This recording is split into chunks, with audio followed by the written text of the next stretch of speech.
अस्सलामु अलैकुम वरहमतुल्लाहि वबरकातुहू। मोहतरम दोस्तों, आज हम कुरान पाक की बहुत ही बाबरकत सूरत यानी सूरह कहफ के बारे में जानते हैं कि इसके पढ़ने के क्या क्या फ़ायदे हैं।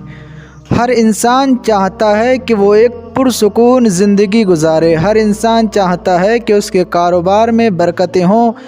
अल्लाह रब्बुल इज़्ज़त उसकी तमाम परेशानियों को दूर फरमा दे। दोस्तों, याद रखिए कि कुरान मजीद ऐसी बाबरकत किताब है कि जिसका देखना, सुनना, पढ़ना, छूना सब इबादत है। अल्लाह रब्बुल इज़्ज़त कुरान पाक पढ़ने की बरकत से इंसान को बेशुमार परेशानियों से महफूज फरमा देता है। कुरान मुक़द्दसा की तिलावत की बरकत से इंसान के कारोबार में बरकतें होने लगती हैं। अल्लाह रब्बुल इज़्ज़त कुरान पाक पढ़ने की बरकत से इंसान की तमाम जायज़ दुआओं को कबूल फरमाता है। दोस्तों, सूरह कहफ ऐसी बाबरकत सूरत है कि अगर कोई शख्स इस बाबरकत सूरत को पढ़ने की आदत बना लेता है तो अल्लाह रब्बुल इज़्ज़त उसे बेपनाह सवाब अता फरमाता है। दोस्तों, इस बाबरकत सूरत को जुमा के रोज़ पढ़ने के तो बेशुमार फ़वाइद हैं, लेकिन और भी रोज़ इस सूरत को पढ़ा जा सकता है। अगर कोई शख्स इस बाबरकत सूरत को पढ़ने की आदत बना लेता है तो अल्लाह रब्बुल इज़्ज़त उसके तमाम बिगड़े कामों को बना देता है। उसकी तमाम परेशानियां दूर हो जाती हैं, कारोबार में बरकतें होने लगती हैं। अल्लाह रब्बुल इज़्ज़त कुरान मजीद की इस बाबरकत सूरत की बरकत से उसके तमाम दिली जायज़ मकासद तमन्नाओं को पूरा फरमाता है। दोस्तों, अगर आप इस बाबरकत सूरत को पढ़ना नहीं जानते हैं तो बरकतन हमारे चैनल पर सुन लिया करें। इंशाअल्लाह अज़्ज़ वजल अल्लाह रब्बुल इज़्ज़त इस बाबरकत सूरत की बरकत से आपको बेशुमार बरकतें अता फरमाएगा। आइए दोस्तों, इसी बाबरकत सूरत को सुन लेते हैं। बिस्मिल्लाहि मिनश शैतानिर रजीम। बिस्मिल्लाहिर रहमानिर रहीम। अल्हम्दुलिल्लाहिल्लज़ी अंज़ला अला अब्दिहिल किताब वलम यजअल लहू इवजा क़य्यिमन लियुनज़िरा बअसन शदीदन मिन लदुन्हु ويبشر المؤمنين الذين يعملون الصالحات أن لهم أجرا حسنا ماكثين فيه أبدا وينذر الذين قالوا اتخذ الله ولدا ما لهم به من علم ولا لآبائهم كبرت كلمة تخرج من أفواههم إن يقولون إلا كذبا فلعلك باخع نفسك على آثارهم إن لم يؤمنوا بهذا الحديث أسفا إنا جعلنا ما على الأرض زينة لها لنبلوهم أيهم أحسن عملا وإنا لجاعلون ما عليها سعيدا جرزا أم حسبت أن أصحاب الكهف والرقيم كانوا من آياتنا عجبا إذ أوى الفتية إلى الكهف فقالوا ربنا آتنا من لدنك رحمة وهيئ لنا من أمرنا رشدا فضربنا على آذانهم في الكهف سنين عددا ثم بعثناهم لنعلم أي الحزبين أحصى لما لبثوا أمدا نحن نقص عليك نبأهم بالحق إنهم فتية آمنوا بربهم وزدناهم هدى وربطنا على قلوبهم إذ قاموا فقالوا ربنا رب السماوات والأرض لن ندعو من دونه إلها لقد قلنا إذا شططا هؤلاء قوم اتخذوا من دونه آلهة لولا يأتون عليهم بسلطان بين فمن أظلم ممن افترى على الله كذبا وإذ اعتزلتموهم وما يعبدون إلا الله فأبوا إلى الكهف ينشر لكم ربكم من رحمته ويهيئ لكم من أمر مرفقا وترى الشمس إذا طلعت تزاور عن كهفهم ذات اليمين وإذا غربت تقرضهم ذات الشمال وهم في فجوة منه ذلك من آيات الله من يهد الله فهو المهتد ومن يضلل فلن تجد له وليا مرشدا وتحسبهم أيقاظا وهم رقود ونقلبهم ذات اليمين وذات الشمال وقلبهم باسط ذراعيه بالوصيد لو اطلعت عليهم لوليت منهم فرارا ولملئت منهم رعبا وكذلك بعثناهم ليتساءلوا بينهم قال قائل منهم كم لبثتم قالوا لبثنا يوما أو بعض يوم قالوا ربكم أعلم بما لبثتم فابعثوا أحدكم بورقكم هذه إلى المدينة فلينظر أيها أزكى طعاما فليأتكم برزق منه وليتلطف ولا يشعرن بكم أحدا إنهم إن يظهروا عليكم يرجموكم ويعيدوكم في ملتهم ولن تفلحوا إذا أبدا وكذلك أعثرنا عليهم ليعلموا أن وعد الله حق وأن الساعة لا ريب فيها إذ يتنازعون بينهم أمرهم فقالوا ابنوا عليهم بنيانا ربهم أعلم بهم قال الذين غلبوا على أمرهم لنتخذن عليهم مسجدا سيقولون ثلاثة رابعهم كلبهم ويقولون 5 سادسهم كلبهم ورجما بالغيب ويقولون 7 وثامنهم كلبهم قل ربي يعلم بعدتهم ما يعلمهم إلا قليل فلا تمار فيهم إلا مراء ظاهرا ولا نستفت فيهم منهم أحدا ولا تقولن لشيء إني جاعل ذلك غدا إلا أن يشاء الله واذكر ربك إذا نسيت وقل عسى أن يهديني ربي لأقرب من هذا رشدا ولبثوا في كهفهم 300 سنين وازدادوا 9 قل الله أعلم بما لبثوا له غيب السماوات والأرض أبصر به وأسمع ما لهم من دونه من ولي ولا يشرك في حكمه أحدا واتل ما أوحي إليك من كتاب ربك لا مبدل لكلماته ولا تجد من دونه ملتحدا واصبر نفسك مع الذين يدعون ربهم بالغداة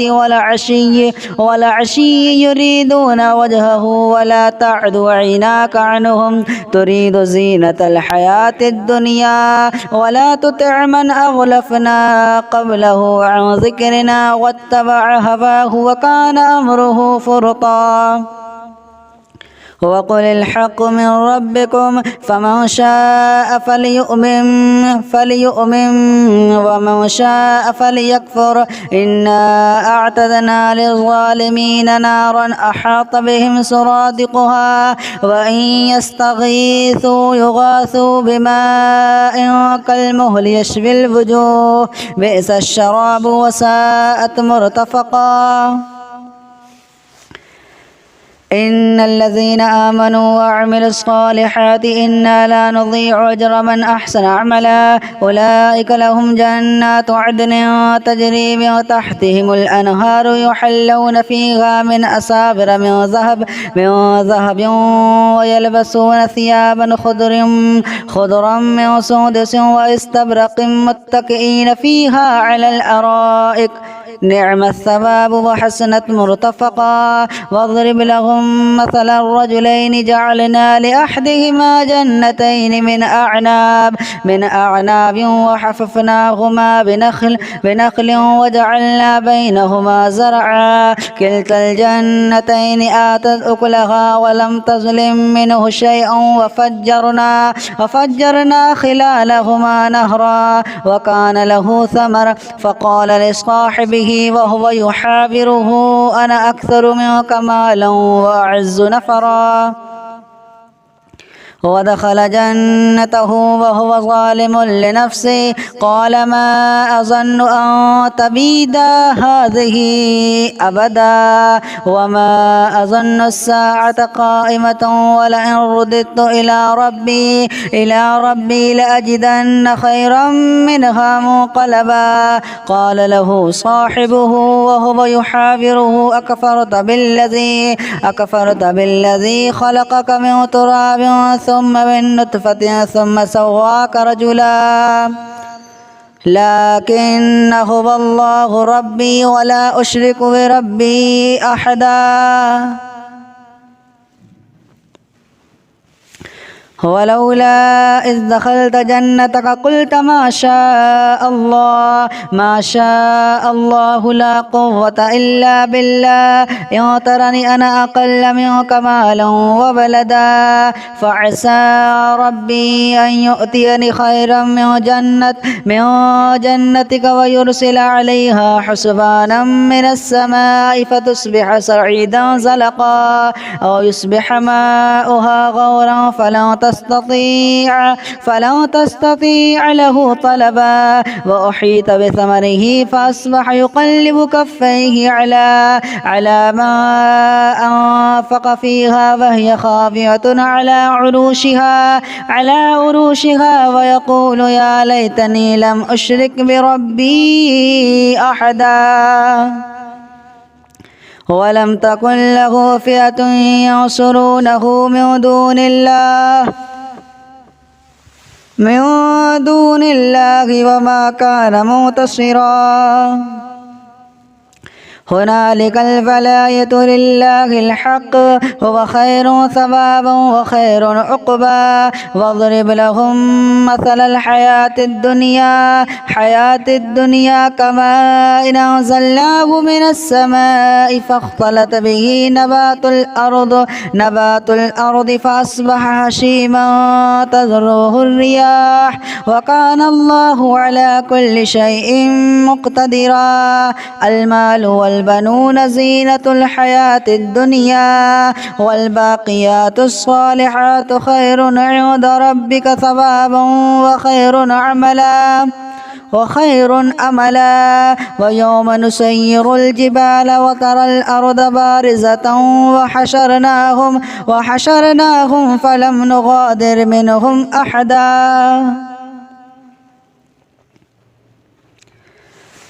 وأعرضوا على ربك صفا لقد جئتمونا كما خلقناكم أول مرة بل زعمتم أن لن نجعل لكم موعدا. ووضع الكتاب فترى المجرمين مشفقين مما فيه ويقولون يا ويلتنا ما لهذا الكتاب لا يغادر صغيرة ولا كبيرة إلا أحصاها ووجدوا ما عملوا حاضرا ولا يظلم ربك أحدا. وإذ قلنا للملائكة اسجدوا لآدم فسجدوا إلا إبليس كان من الجن ففسق عن أمر ربي أفتتخذونه وذريته أولياء من دوني وهم لكم عدو بئس للظالمين بدلا. ما أشهدتهم خلق السماوات والأرض ولا خلق أنفسهم وما كنت متخذ المضلين عضدا. ويوم يقول نادوا شركائي الذين زعمتم فدعوهم فلم يستجيبوا لهم وجعلنا بينهم موبقا. ورأى المجرمون النار فظنوا أنهم مواقعوها ولم يجدوا عنها مصرفا ولقد صرفنا في هذا القرآن للناس من كل مثل وكان الإنسان أكثر شيء جدلا وما منع الناس أن يؤمنوا إذ جاءهم الهدى ويستغفروا ربهم إلا أن تأتيهم سنة الأولين أو يأتيهم العذاب قبلا وما نرسل المرسلين إلا مبشرين ومنذرين ويجادل الذين كفروا بالباطل ليدحضوا به الحق واتخذوا آياتي وما أنذروا هزوا ومن أظلم ممن ذكر بآيات ربه فأعرض عنها ونسي ما قدمت يداه إنا جعلنا على قلوبهم أكنة أن يفقهوه وفي آذانهم وقرا وإن تدعوهم إلى الهدى فلن يهتدوا إذا أبدا وربك الغفور ذو الرحمة لا يؤاخذهم بما كسبوا لعجل لهم العذاب بل لهم موعد لن يجدوا من دونه موئلا وتلك القرى أهلكناهم لما ظلموا وجعلنا لمهلكهم موعدا وإذ قال موسى لفتاه لا أبرح حتى أبلغ مجمع البحرين أو أمضي حقبا فلما بلغ مجمع بينهما نسيا حوتهما فاتخذ سبيله في البحر سربا فلما جاوز قال لفتاه آتنا غداءنا لقد لقينا من سفرنا هذا نصبا قال أرأيت إذ أبينا إلى الصخرة فإني نسيت الحوت وما أنسانيه إلا الشيطان أن أذكره واتخذ سبيله في البحر عجبا قال ذلك ما كنا نبغي فارتد على آثارهما قصصا فوجدا عبدا من عبادنا آتيناه رحمة من عندنا وعلمناه من لدنا علما قال له موسى هل أتبعك على أن تعلمني مما علمت رشدا قال إنك لن تستطيع معي صبرا وكيف تصبر على ما لم تحط به خبرا قال ستجدني إن شاء الله صابرا ولا أعصي لك أمرا قال فإن اتبعتني فلا تسألني عن شيء حتى أحدث لك منه ذكرا فانطلقا حتى إذا ركبا في السفينة خرقها قال أخرقتها لتغرق أهلها لقد جئت شيئا إمرا قال ألم أقل إنك لن تستطيع معي صبرا قال لا تؤاخذني بما نسيت ولا ترهقني من أمري عسرا فانطلقا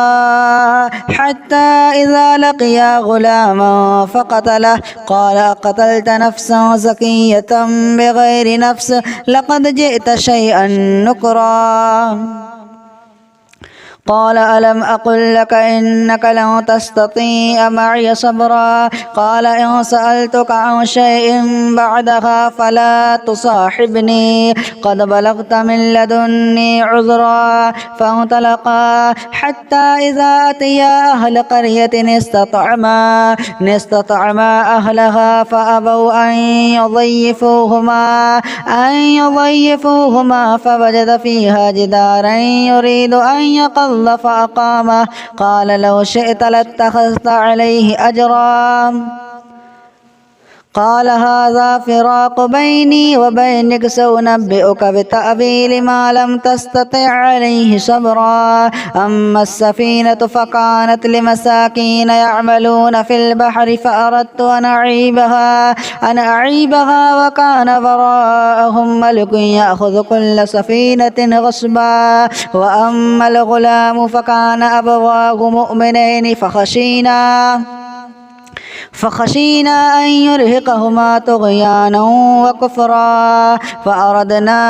أن يبدلهما ربهما خيرا منه زكاة وأقرب رحما وأما الجدار فكان لغلامين يتيمين في المدينة وكان تحته كنز لهما وكان أبوهما صالحا فأراد ربك أن يبلغا أشدهما ويستخرج كنزهما رحمة من ربك وما فعلته عن أمري ذلك تأويل ما لم تسطع عليه صبرا ويسألونك عن ذي القرنين قل سأتلو عليكم منه ذكرا إنا مكنا له في الأرض وآتيناه من كل شيء سببا فأتبع سببا حتى إذا بلغ مغرب الشمس وجدها تغرب في عين حمية ووجد عندها قوما قلنا يا ذا القرنين إما أن تعذب وإما أن تتخذ فيهم حسنا قال أما من ظلم فسوف نعذبه ثم يرد إلى ربه فيعذبه عذابا نكرا وأما من آمن وعمل صالحا فله جزاء الحسنى وسنقول له من أمرنا يسرا ثم أتبع سببا حتى إذا بلغ مطلع الشمس وجدها تطلع على قوم لم نجعل لهم من دونها سترا كذلك وقد أحطنا بما لديه خبرا ثم أتبع سببا حتى إذا بلغ بين السدين وجد من دونهما قوما لا يكادون يفقهون قولا قالوا يا ذا القرنين إن يأجوج ومأجوج مفسدون في الأرض فهل نجعل لك خرجا على أن تجعل بيننا وبينهم سدا قال ما مكني فيه ربي خير فاعينوني بقوة أجعل بينكم وبينهم ردما آتوني زبر الحديد حتى إذا سافا بين الصدفين قال انفخوا حتى إذا جعله نارا قال آتوني أفرغ عليه قطرا فما استطاعوا أن يظهروه وما استطاعوا له نقبا قال هذا رحمة من ربي فإذا جاء وعد ربي جعله دكاء وكان وعد ربي حقا وتركنا بعضهم يومئذ يموج في بعض ونفخ في الصور فجمعناهم جمعا وعرضنا جهنم يومئذ للكافرين عرضا الذين كانت أعينهم في غطاء عن ذكري وكانوا لا يستطيعون سمعا أفحسب الذين كفروا أن يتخذوا عبادي من دوني أولياء إنا أعتدنا جهنم للكافرين نزلا قل هل ننبئكم بالأخسرين أعمالا الذين ضل سعيهم في الحياة الدنيا وهم يحسبون أنهم يحسنون صنعا أولئك الذين كفروا بآيات ربهم ولقائه فحبطت أعمالهم فلا نقيم لهم يوم القيامة وزنا ذلك جزاؤهم جهنم بما كفروا बिमा कफरू वत्तखज़ू आयाती व रुसुली हुज़वा इन्नल्लज़ीना आमनू व अमिलुस्सालिहाति कानत लहुम जन्नातुल फिरदौसि नुज़ुला खालिदीन फ़ीहा ला यबग़ून अन्हा हिबला क़ुल लौ कानल बहरु मिदादन लिकलिमाति रब्बी लनफ़िदल बहरु क़ब्ल अन तंफ़द कलिमातु रब्बी वलौ जिअना बिमिस्लिही मददा क़ुल इन्नमा अना बशरुम मिस्लुकुम यूहा इलैया अन्नमा इलाहुकुम इलाहुन वाहिद फमन कान यरजू लिक़ाअ रब्बिही फ़लयअमल अमलन सालिहन वला युश्रिक बिइबादति रब्बिही अहदा।